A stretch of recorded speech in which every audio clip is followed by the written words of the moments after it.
Hare Krishna, dear devotees. Welcome back to the GBC SPT page. We're happy to be streaming live again with His Grace Vraja Vihari Prabhu.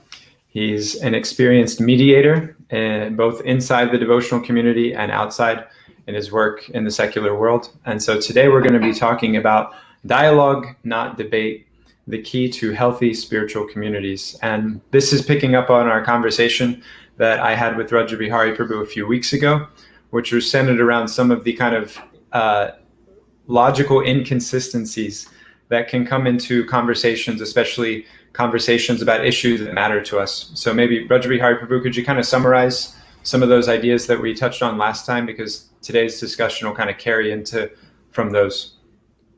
Yeah, well, first of all, thank you, Deva, Madhava, and Hare Krishna, everyone. Hare. There's a number of logical fallacies, and I think we may even present them as a series over the next weeks and months.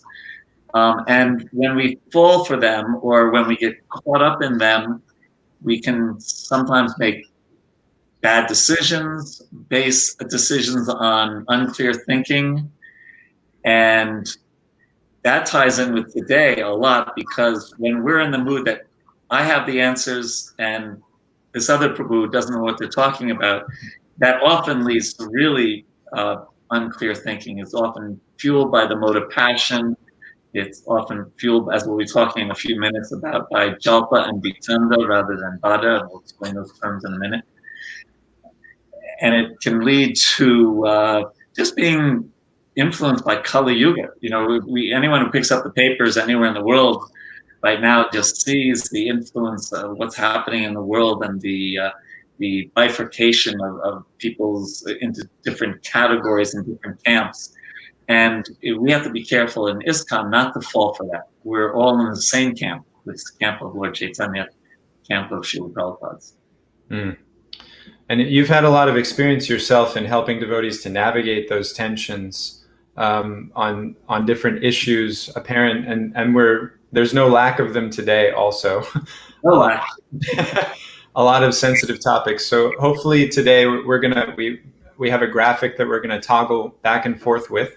And essentially we're just gonna go down the list, and I'm gonna ask Vraja Vihari Prabhu to help us understand these distinctions, what kind of characterizes a debate and what a dialogue looks like.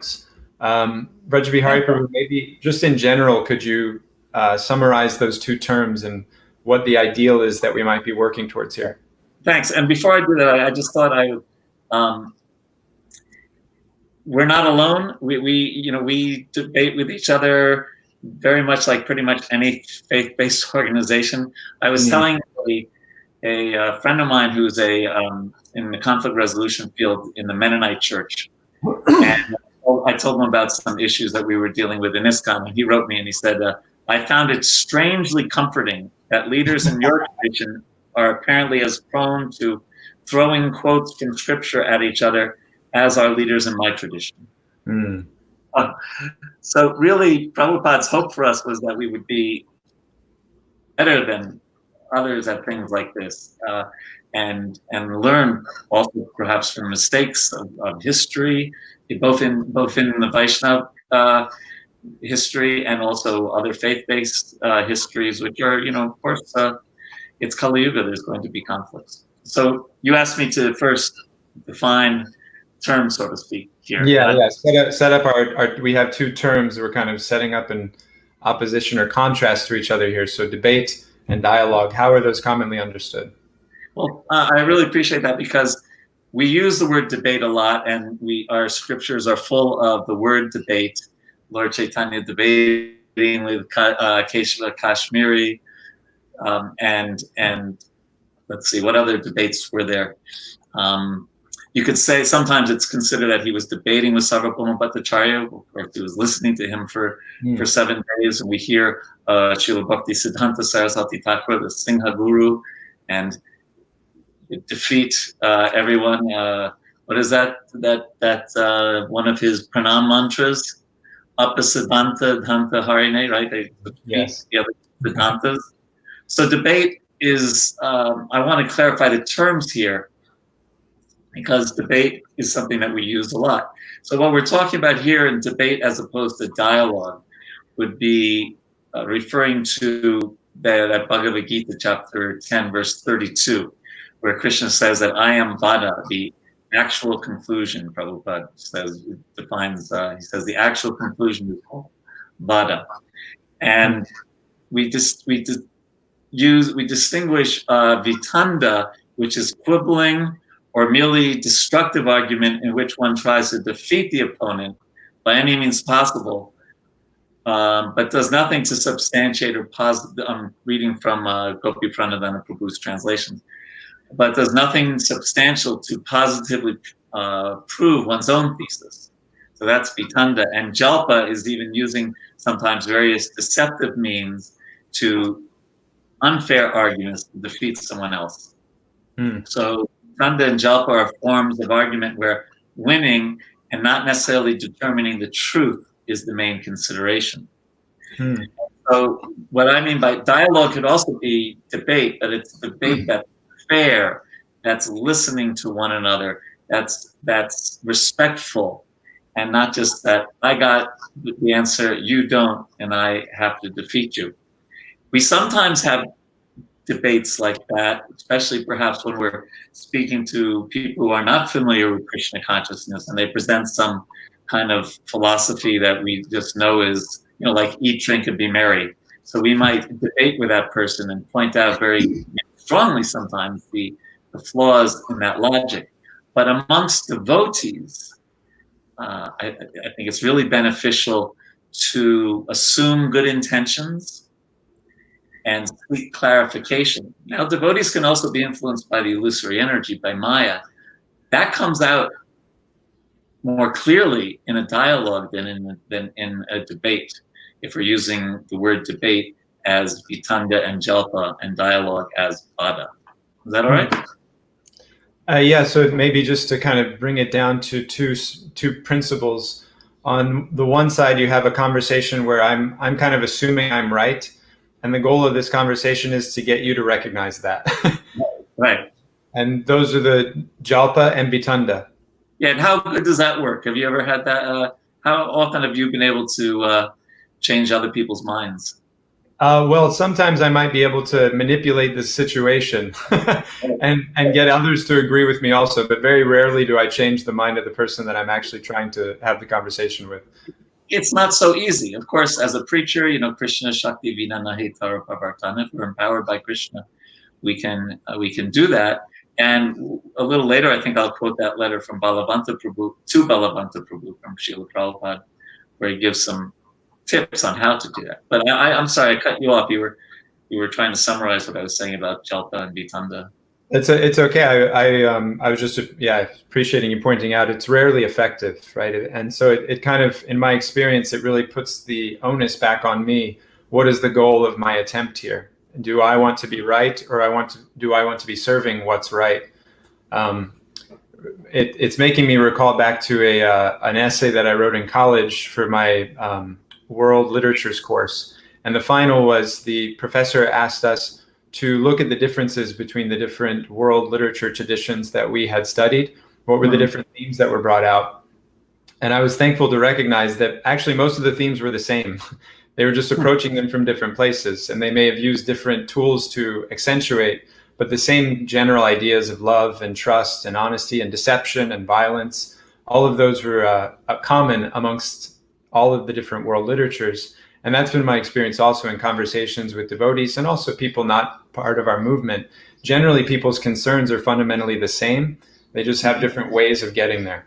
Exactly. It's funny you say that. Even years ago, I guess I won't mention the name, but you can consider the most far, well, I don't like to use left and right, conservative, liberal, but just for this, to tell this story, the most liberal leader in our movement and the most conservative liberal in our movement, we had a meeting once in Los Angeles, and at one time during the break, the ultra-conservative person, in quotes, went up to this other person and said, we have the same goal.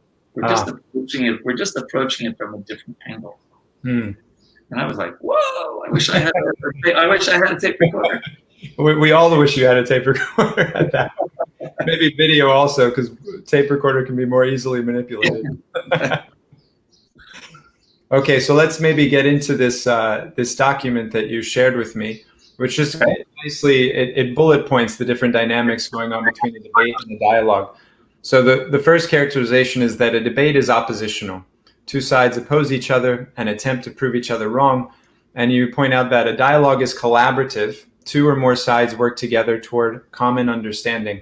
Collaboration is a word that it's, I'll go so far as to say it's a sexy word these days. Everybody wants to collaborate. What does it take, though, in your experience, for real collaboration to happen? Well, definitely respect. Mm-hmm. Right. That's you know, in one sense, that's kind of like the pratishta or basis of Vaishnava dealings. Right. I mean, higher than that, of course, you know, is priti or love. Right. Dadati prati grinati guyamakyati prichati umte bojayate chada sabirash priti lakshana. Right. But the basis, or the, you know, it should be at least, you know, some deep respect for the other devotees.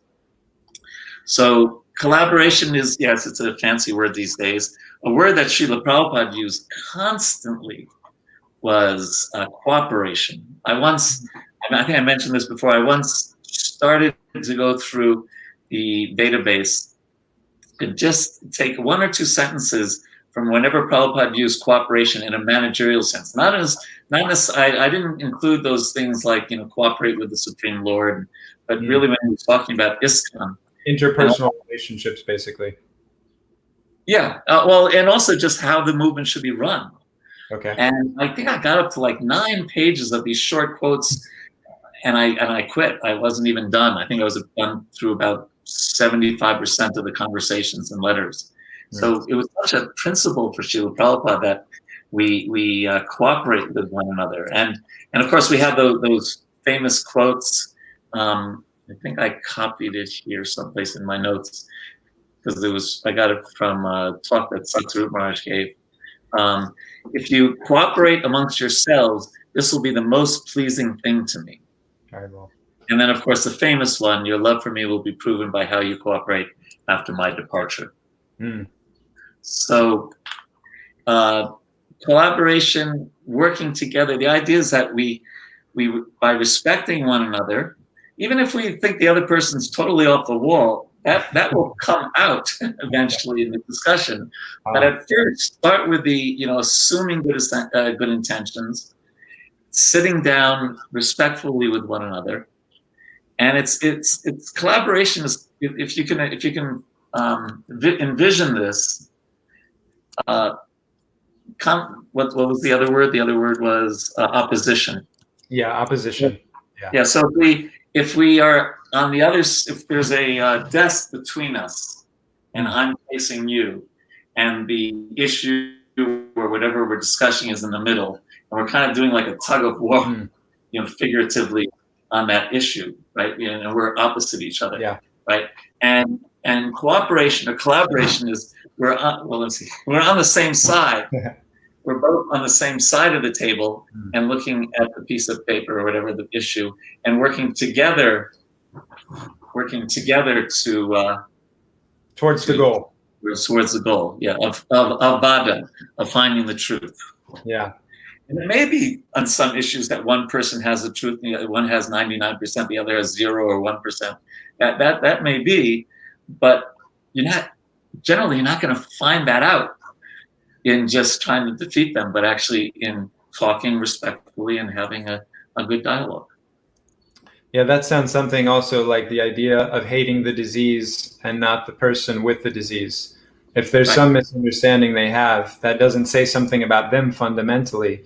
And to try to make those kind of accusations or extrapolate something about their character based on a misunderstanding, as you said, just creates more tension and prevents the goal from being reached.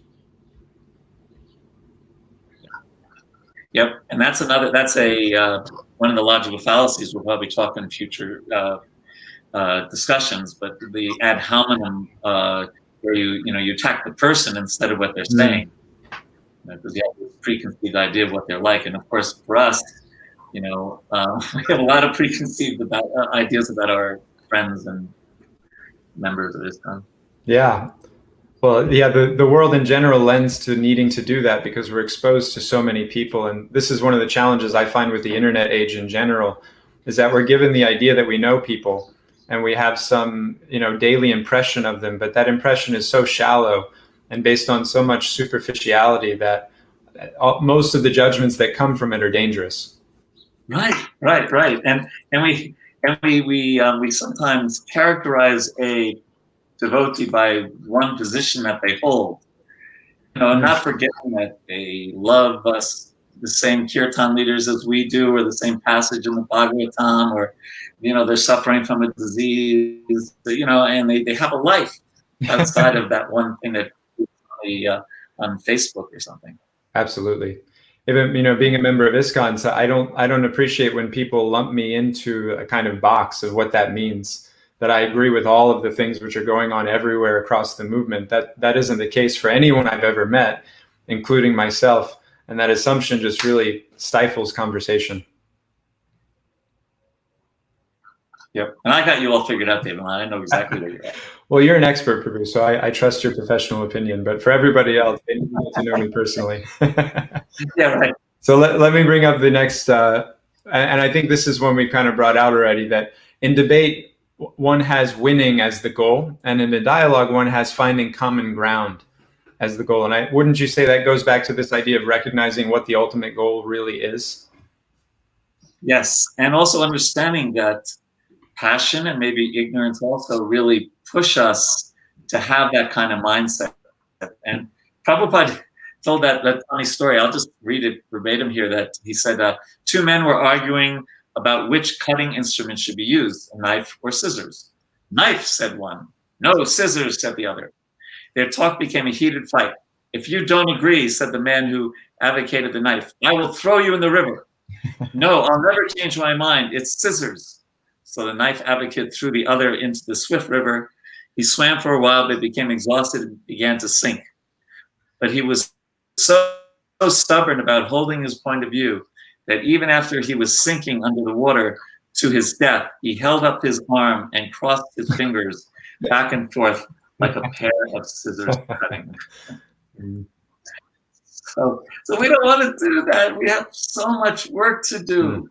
There's one quote from, I'm just paraphrasing it, but we have so much. Don't get into any fighting spirit, he said. We have so much work to do in this world. So when we can find a common ground, that's great, instead of just saying, I have to win. And I think we spoke about this before, but this is a really important point in our society, that there's principles and there's details. And principles, obviously, you can't change. The four regulated principles, chanting 16 rounds of japa, the deity is Krishna, and those kind of tattvas, right? But a lot of things are details, and we have differences of opinion. And Prabhupada gave us the golden lesson. He said that please maintain this idea of unity in diversity. He said that will make our movement successful. And he said the senior devotees should come to Mayapur every year and discuss this point. And if you fight over diversity, that's the material platform. So we should, in one sense, and this sounds a little new agey, but we should celebrate our differences as long as they're within the boundaries of Guru, Sadhu, and Shastra. Not Tomat, Tatapat, and anything but as long as they're within those boundaries, we can have, the diversity is good. Some people will be more attracted to this way, some people more attracted that way, but Kirtan and the Bhagavatam and Prabhupada's position, there's so many certainties. I remember somebody we met at the New York City Harinam, and he came up to me afterward. He stayed, he saw the Harinam, he stayed for the last 2 hours of it. And he came up to me afterwards and began asking questions. And so I asked him one question, what attracted you? What made you stop your day and hang out with us for 2 hours? And he said, well, I was just so struck by how many different kinds of people you had in one place. And you're in New York City. There's all kinds of different people everywhere, but they're going in different directions, right? One is going to the top of the skyscraper, and the other is going into the bar, and the other is going to jog, and everyone has their different purposes. But here is this rainbow of different, from monks to ladies to moms to professionally dressed businessmen to young, old. The whole rainbow is there, and that's what drew him in, to recognize something different going on with this group as opposed to all the other groups doing their thing here in New York City.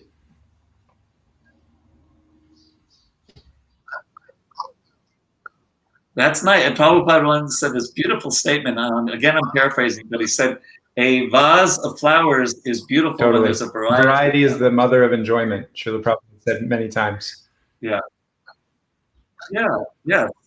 Right. So it's to Prabhupada's credit that he could attract and such a spectrum of devotees of different backgrounds and different cultural conditioning, and I'm sure different purva samskars from previous lives, and bring us all together to chant Hare Krishna, fulfilling, was it Bhaktivinoda Thakur's vision of people from all different countries coming together to chant Lord Chaitanya's name. Absolutely, that's what makes it compelling. Okay, let's keep going here. So the debate lets one side listen to the other to find flaws and to counter his arguments, listening to refute. And in dialogue, one learns to listen from the side of the other to understand.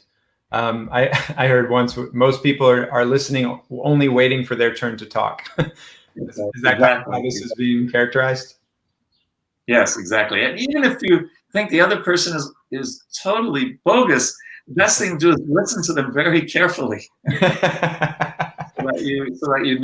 that you say, well, and the point about assuming good intentions comes up here, because I'll just give an example yesterday from my job work. So one of my colleagues wrote an email, copied me to a senior leader in our department, and they wrote it in such a way that I was like, no, because it's a new employee, and I said, no, you don't write like that to a senior level person. And I was just about to reply to her, my colleague, on email, and then I said, no, wait a second, don't do that. Pick up the phone, and say, so and so. Help me understand why you wrote the letter in that way. It was, so nothing accusatory, nothing. You got it wrong. You're a new person. You should have called me first. And she explained why, and actually, it made sense. She had reasoning behind it. I gave her a few suggestions, but basically, I said, "Oh, okay, that makes sense." And imagine the difference if I would have just written an email saying, "What are you doing?" This is, as opposed to picking up the phone. Right, so making that assumption instead of hearing from her. So again, one of my favorite letters, Prabhupada wrote to Balavanta, and he was talking about college preaching in 1972, and he said that this requires much tact, and we shall have to expect to meet all challenges by sharp minds. But if we remain always absorbed in remembering Lord Chaitanya, how he converted so many intelligent men, even sitting for 3 days and nights to hear them speak without himself speaking anything. And if we remember how Krishna was so much patient to explain everything to Arjuna, even Arjuna was speaking like a fool.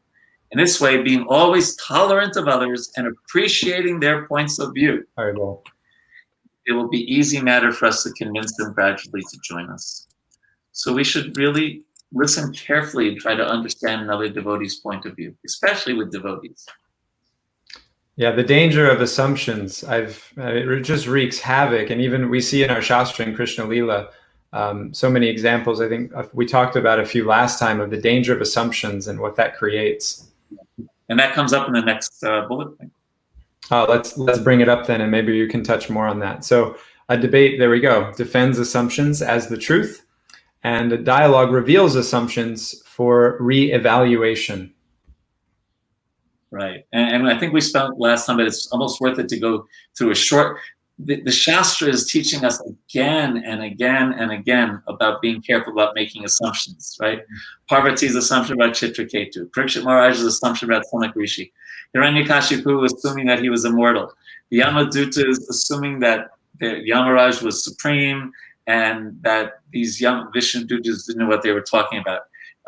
The followers of Ram assuming Vibhishana was a spy.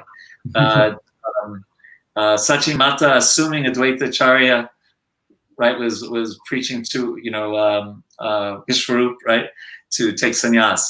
Satyajit assuming that Krishna killed his younger brother Prasena, for the jewel, and it goes on, and it seems that it's like a clear lesson from the Shastra itself about being careful about making assumptions. So it's so much more Vaishnav-like, gentlemanly-like, lady-like to go up to someone and say, Devamata, you said this.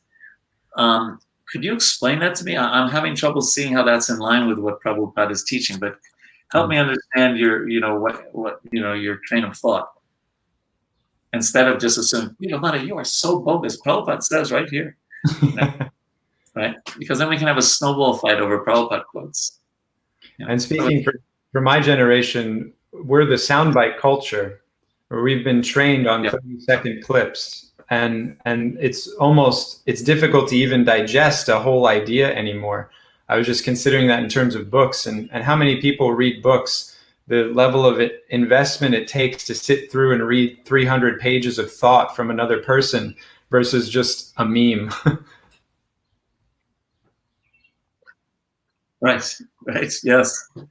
Yeah, and we could maybe at another time we should talk about the different generations that we have in this kind of, just super briefly, we won't get into it, but I'm a consultant for an organization that is mainly millennials. Mm-hmm. And I find when I talk to older people or in ISKCON, most of the time they're like, oh, that's fine. They're very appreciative, very polite. And the millennials, they'll like question me all the time. And you said this. And I was like, well, I'm so used to everyone saying, oh, that was a great talk. And, that was a good talk. But what about this? What about that? What about that? Learning a lot. Let's stick with the point for now. Sure. We'll move on to the next point. So that was about assumptions. And then in a debate, one causes critique of the other position. And in a dialogue, one causes introspection of one's own position.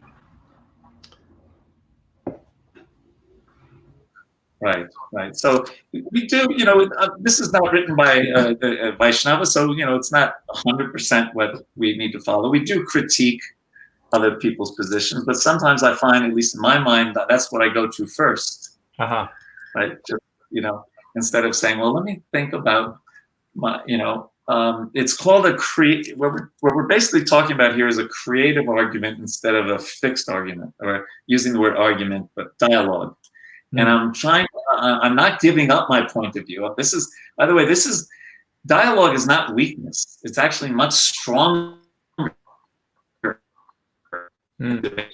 have to be a much stronger, convinced person to have your be open to listen to others than to just be, fixed on your own. That's actually weaker.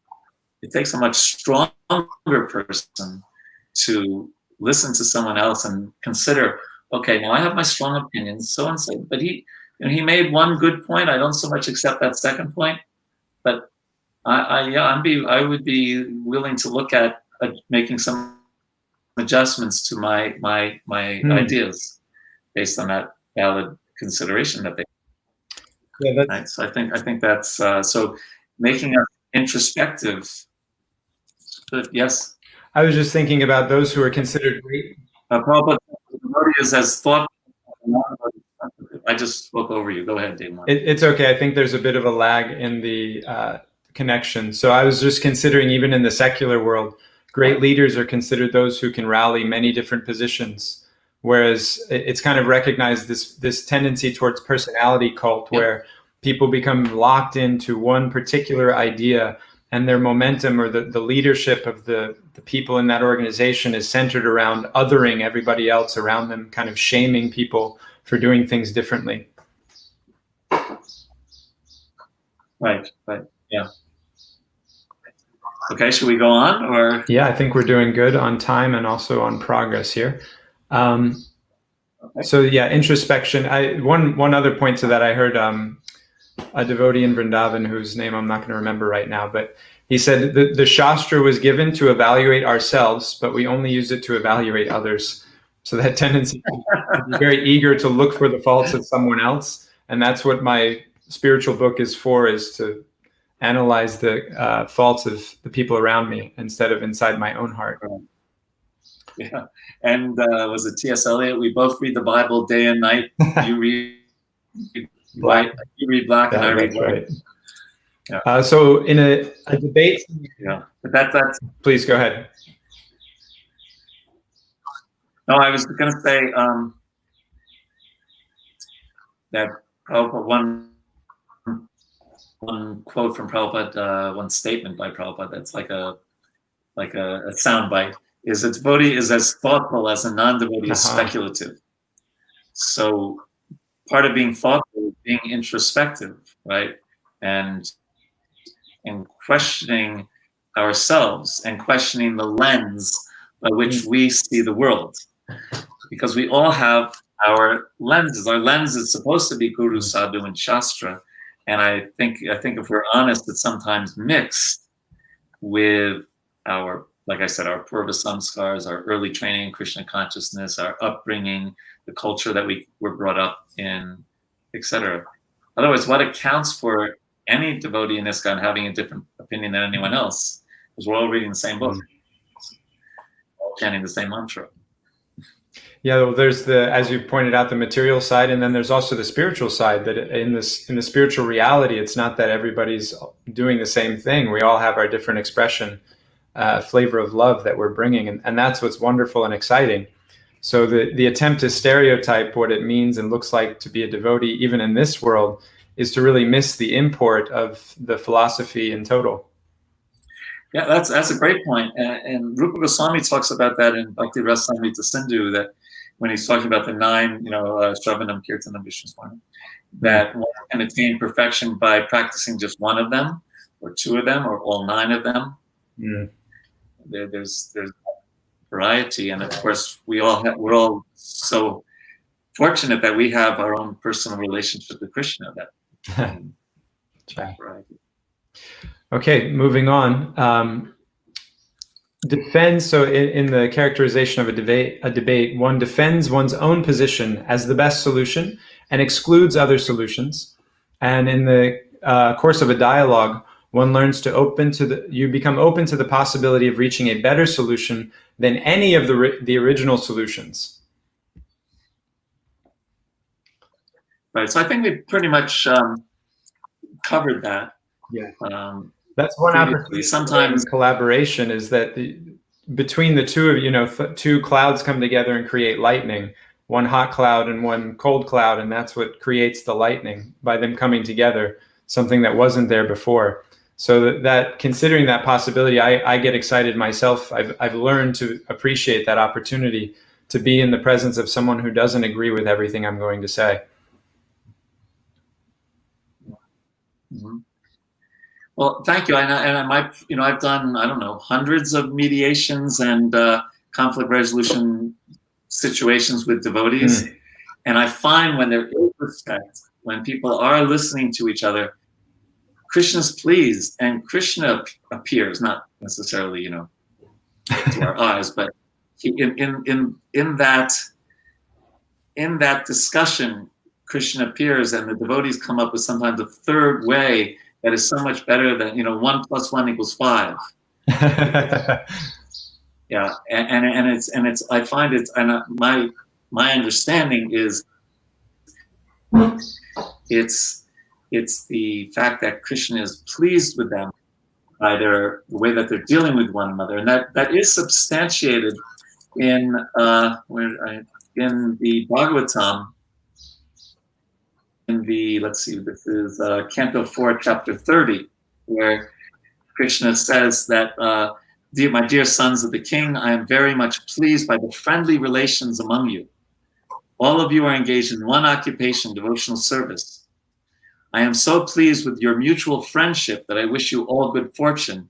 Now you may ask a benediction from me. I'm going to read a little bit of the purport because it's so powerful, and it's right to this point. Since the sons of King Prachini Barhisat were all united in Krishna consciousness, the Lord was very pleased with them. That was my point, right? Each and every one of the sons of King Prachini-Barisat was an individual soul. There was that uniqueness we were just talking about, but they were united in offering transcendental service to the Lord. The unity of the individual souls attempting to satisfy the Supreme Lord or rendering service to the Lord is real unity. In the material world, such unity is not possible. Even though people may officially unite, they all have different interests. In the United Nations, for instance, all the nations have their particular national ambitions, and consequently, they cannot be united. Disunity between individual souls is so strong within the material world that even in the society of Krishna consciousness, members sometimes appear disunited due to their having different opinions and leaning towards material things. Actually, in Krishna consciousness, there cannot be two opinions. There's only one goal, to serve Krishna to one's best ability. If there is some, I love this sentence, if there is some disagreement over service, such disagreement is to be taken as spiritual. Those who are actually engaged in the service of the Supreme Personality of Godhead cannot be disunited in any circumstance.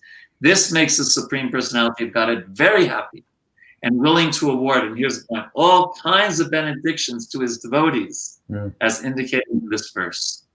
We can see that the Lord is immediately prepared to award all benedictions to the sons of King Prachini-Barisat. Isn't that powerful? That's all we needed to hear.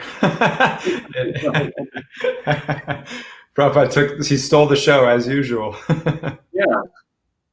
So that's my experience, that same, when that mood is there, when devotees come together, and sometimes in a mediation, they're not there in the beginning, but my role and my training is to get them to develop some understanding, some empathy for one another. And then they start seeing each other not as the foe, but as another devotee, a human being across the table from me, so to speak. You know, and that changes everything when that comes about. It reminds me, you're saying that, and the tendency is to characterize people that we see as opposed to us into some category, which makes them not a person, right? They're not a person, they're a Democrat or they're a Republican. And many of the soldiers in Vietnam from the American side who wound up having to do a lot of difficult, ugly things to children and women of the Vietnam nation, they didn't refer to them as people, they just called all of them Charlie. And there was that one word to kind of refer to all of the people of Vietnam, and that allowed for them to make that separation in their mind that facilitated the ugly behavior. Yes. So developing that empathy, in the 6th chapter of the Gita, where Krishna says he is a perfect yogi who, by comparison to his own self, sees the true equality of all beings in both their happiness and distress. Jai. So that kind of empathy is really important, and so yes, I understand sometimes we preach very strongly, and it can be very effective when we're out on the chase, speaking to those who aren't familiar with Krishna consciousness. But it's different when we're together. Right in the 1st canto, Prabhupada talks about the lion, being a lion on the chase and a lamb at home. And I think I found that Prabhupada also says once that one is compared to a lion when one is very strong in chasing an enemy. This is from the 1st canto. One should be a lamb at home and a lion on the chase. So flesh that out for us. What does it mean to be a lion out and about, and where is home? Well, it's I thought I had this other time, but Prabhupada, another time, devotees asked Prabhupada, actually it was a lady devotee who said, we have to be so aggressive when we're out distributing books. And Prabhupada said, that's okay. And then he quoted this, and he said, but when you come home to the devotees, you're no longer on the chase. So, okay. Yeah. You get the idea. Yeah, I think it's a good time to toggle to the next spot. We're almost complete with the discussion, almost running up against the time. So one creates a closed-minded attitude. You have a determination to be right. I think we've spoken about this quite a lot now. And then in a dialogue, one creates an open-minded attitude, an openness to being wrong, and a willingness to change. Mm-hmm. Why don't we go on? Yeah, and we did discuss that pretty much. But I think we didn't maybe focus completely on the last one. Why don't we skip to the last one? Okay, sure. So in a debate, one involves a countering of other positions without focusing on feelings or relationship, and often belittles or depreciates or deprecates the other person. And in a dialogue, one involves a real concern for the other person and does not seek to alienate or offend. Yeah, that changes everything, that attitude. Someone will be so much more open to hear what we have to say if we're showing them respect and showing them kindness and maybe even compassion, or what is it?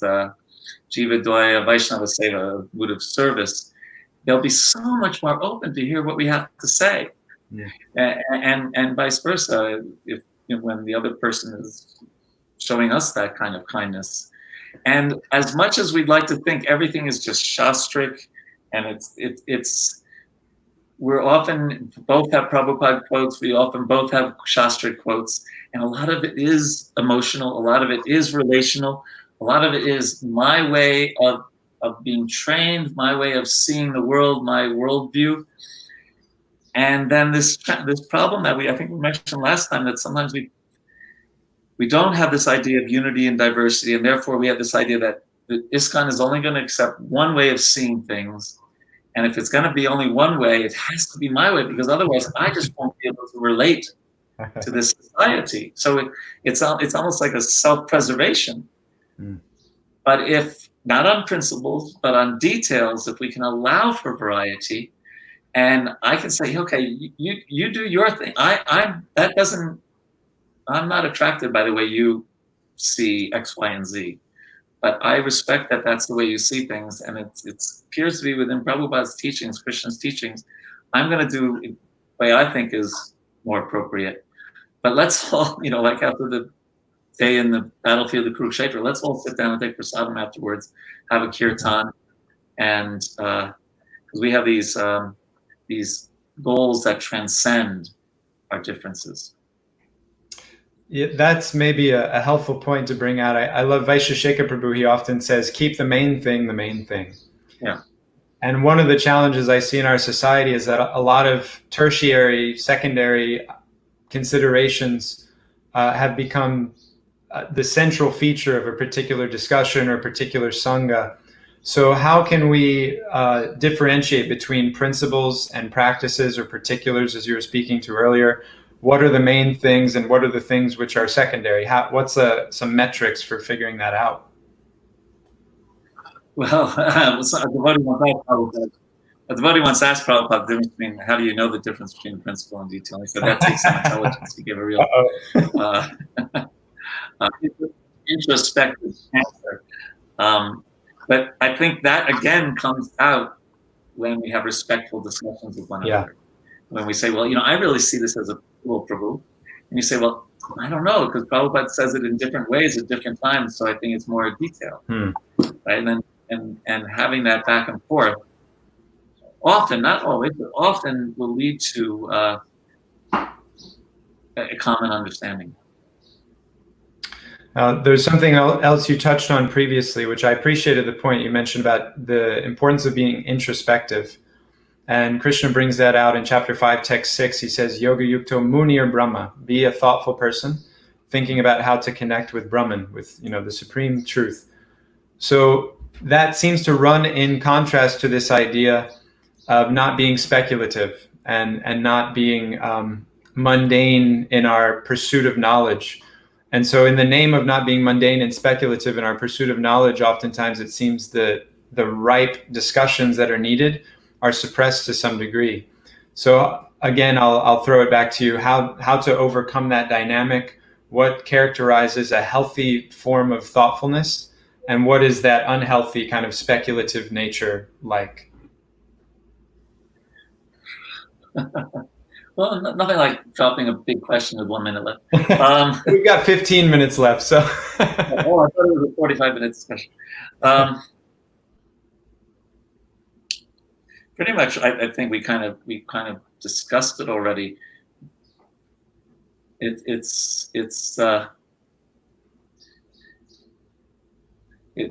like Vaisheshika Prabhu's point, keeping the main thing the main thing. Yeah. Being in the mode of goodness, and really being introspective and think, do I have some jalpa and vitanda in my mindset here? Or am I really just open to what is, Krishna, what's the right direction? What's the actual truth? Also, part of being introspective is being aware of my conditioning, or conditioning, or at least my lens. Because I think there's many lenses that aren't necessarily, we use the word conditioned soul. There's a number of lenses by which one can look through to see Krishna consciousness, and I have my particular lens, and where did I get that from, and why is it different than this other devotees? That kind of introspection can be helpful, because I have this lens in this life, and maybe in my next life I'll have a different lens. I'll be take birth in a different location if I don't return to the spiritual world. And so I have this lens. I'm 61 years old. Maybe astrologer once told me I'd live to 80. So I have this lens for the next 19 years. And then what? Right. So questioning our lens without losing our conviction, and without being able to say, no, I think this lens, part of this 90% of this lens is really right. Let me reconsider this 10% or this 20%. So it's tricky, because you talk about the internet, and they say sometimes we often live in internet ghettos, right? We go to this source of news because they reinforce my worldview, and I don't go to that other one because that is just crap. Because it really kind of hurts here, because it's like challenging my worldview. And so Bhaktivinoda Thakur talks about Svajatiya Snighasya, to have affectionate relationships with like-minded devotees. And I think that's obviously really important. And I think it's important to associate with devotees who have a different view than us on certain things, so that we broaden our horizons and aren't just like this. So I think there's that balance in our life. And maybe as a final thought, bringing it down to the practical, I think all of us can probably think of at least one person or group of devotees in our life who it would be helpful to bring these principles into the relationship. And so if we have a relationship or a group of people where the dialogue has been stifled for a long time, there's been some block there, how do we open up that conversation again in a healthy way if it's been kind of calcified for perpetuity? That's a great question, and it really, of course, depends on our relationship and who the person is. But sure, if we go with some open hands, and say, listen, you and I we butted heads a few times on this, and I still have pretty strong convictions, but I'd really like, could we start fresh and have a good discussion about this, and look at it as Prabhupada said, threadbare and from different angles of vision, and see if at least we can have a respectful dialogue, and maybe it might even help us. Would that be okay with you? Something along those lines, and of course adjusted depending on your relationship. But I think if we say that with sincerity, most devotees would say, okay, if there was even a small amount of trust. A lot of these things, and that's why I wanted to go down. What was that last point again? Because it brings up feelings, relationships. Use those words, because a lot of this is about trust, and we tend to trust people who have similar worldviews than us, and have some distrust for others. And if we could behave in a trusting way, sometimes it's good to extend trust even if we don't fully have it yet. Now that doesn't mean we give that person, our debit card with our ATM, password or whatever, But that idea of, again, going back to the very beginning of this book, assuming good intentions and extending some trust. It's amazing how that goes a long way. Because those people that have totally different views than us, amongst their friends, they have great trust. Right. And a lot of it also goes down to, like what you were saying earlier, when we just see people on a Facebook thing or an email, and we pigeonhole them as they are that issue or that opinion, and then for trust is very low. And when we get to see them as human beings, and let's face it, as people who struggle like we do with life, because life's a struggle, it's amazing how that can change the dialogue. Thank you. In asking you the question, I'm remembering something one of Prabhupada's disciples, Srinanda Nandana Prabhu, he shared that with me a long time ago. He said, since you're getting into management now, you need to understand this one principle. And he gave it to me as advice. He said, you're going to have disagreements and disconnects with people. And that will spoil your Krishna consciousness if you don't smooth things over. So if you want to smooth things over with someone and reestablish a healthy relationship, do some service for them. Even something simple like bringing them a cup of water or a plate of prasad. Try to find some way to encourage them in their service to Krishna, and that will lubricate the wheels, so to speak, of the relationship. Yes, that's great. I wish Srinanda Nandan world friends, like served in Detroit for many years. Right. I wish he would have told me that. He didn't give me advice.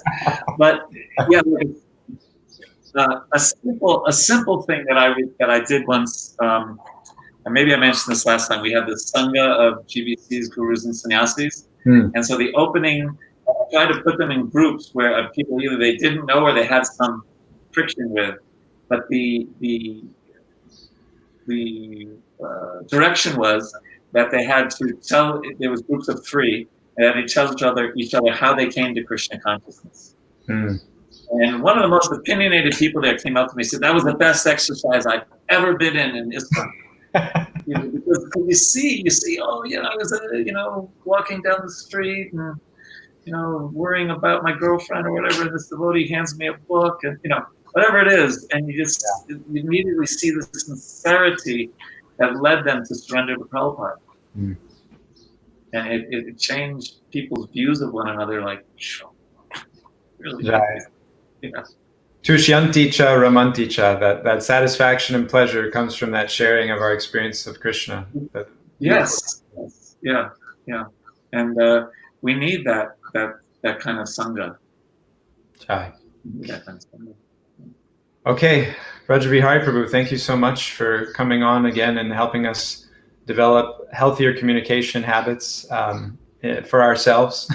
Hopefully all the information that you've shared today, those who are listening recognize, first turn it on you before pointing at the other person and saying, you're not doing these, you're stifling the dialogue. Let's first consider that I'm the one stifling the dialogue. Good point. And and thank you, Deva, for taking the time. Sure. Happy to be here. And I think we'll continue with this series in some effect, working through some more of these inconsistencies in our communication and how to smooth them over. So thank you all devotees who are able to join. We hope to see you again. And Srila Prabhupada Ki Jai.